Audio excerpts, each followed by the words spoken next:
Hi, போன வீடியோவில் வீட்டில் ஒரு ஃபங்க்ஷன் இருக்குன்னு சொல்லியிருந்தோம் இல்லையா? மார்னிங்கே பூ கட்டலாம் ஆரம்பிச்சாச்சு. பூ கட்டிகிட்டே இருக்கும் போது சைடில் இட்லியும் கறி குழம்பும் ரெடி ஆயிடுச்சு. ஒரு புடி பிடிச்சிட்டு மீதி இருக்க பூவையும் கட்டி முடிச்சாச்சுனாலே வீட்டில் பிரியாணி தான். பிரியாணி ரெடி பண்ணாமல் இருந்தால் நல்லா இருக்குமா?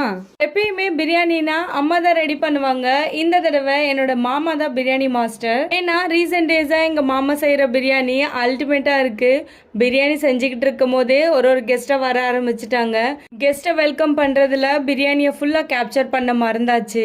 பிரியாணி தம் போட்டு இறக்கிட்டு எல்லாரும் சாப்பிட ஆரம்பிச்சாச்சு. சாப்பிட்டதுக்கு அப்புறம் தான் ஃபங்க்ஷன் ஸ்டார்ட் ஆகும். வீட்டில் ஒரு ஃபங்க்ஷன் தான் சொல்லிட்டு இருக்கேன். என்ன ஃபங்க்ஷன்னு தெரியல.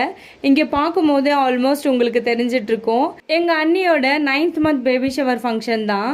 நாத்தனார் முறையில் பண்ணுறத எங்கள் அக்கா 9th மந்த் பண்ணிடலான்னு சொல்லிட்டு அவங்க தான் இப்போ 9th மந்த்துக்கு பண்ணுறாங்க.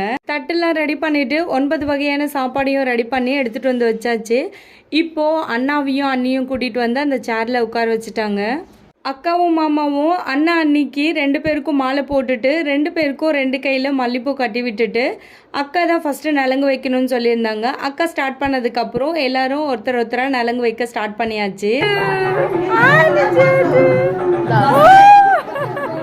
பெரியவங்க எல்லாம் வளையல் போட்டு முடிச்சதுக்கப்புறம் எங்கள் வீட்டு குட்டீஸோட டர்ன் ஸ்டார்ட் ஆயிடுச்சு. அதுக்கப்புறம் ஃபோட்டோ எடுக்க ஸ்டார்ட் பண்ணிட்டோம்.